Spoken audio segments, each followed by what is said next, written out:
హైదరాబాదు, ఆదిలాబాదు, సికింద్రాబాదు, అహ్మదాబాదు, ఫకీరాబాదు, అలహాబాదు, ఫరీదాబాద్. ప్రముఖ సంగీత దర్శకుడు జీవి ప్రకాష్ కుమార్ వనక్కం. అది కంఫర్ట్ గా అలా ఉండు. కంఫర్ట్. మన సినిమాలో పాటలు ఎలా ఉండాలంటే జీవి, క్లాసు పాట, మాసు పాట, ఎమోషనల్ పాట, మెలోడీ పాట, డీజే పాట, బీజిఎం పాట, ఇంకేదో పాట ఉండాలయా, ఆస్కారు పాట, గ్రామీ పాట. ఏమి టైమింగ్ ఉందా జీవి నీలో? మ్యూజిక్ సిట్టింగ్ అని పిలిచి ఈ ఫిట్టింగ్ ఏంటి మహాప్రభు? ఏమి లేదయ్యా జీవి, నువ్వు హీరోగా బిజీ, ప్రొడ్యూసర్ గా బిజీ, మ్యూజిక్ డైరెక్టర్ గా ఇంకా బిజీ. ఒక్క మనిషి ఎన్ని పనులు చేయొచ్చా? బాగా కుళ్ళుబోతు మనిషిలా ఉన్నాడే.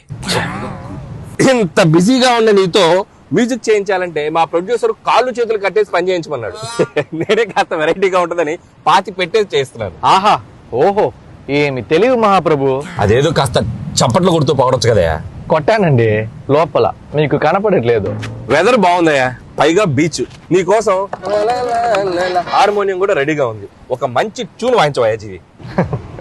ట్యూన్ కొట్టాలంటే హార్మోనియం ఉంటే సరిపోదా, 2 చేతులు 10 వేలు కూడా కావాలి. నీకో బంపర్ ఆఫర్ ఉంది జీవి, ఓన్లీ నీ 2 చేతులను మాత్రం విడుదల చేస్తాను. Thank you sir.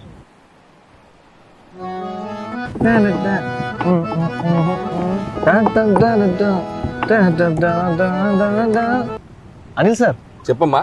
నాకు ఒక లిరిక్ రైటర్ ఇస్తే చాలా కంఫర్టబుల్ గా ఉంటుంది. లిరిక్ రైటరా?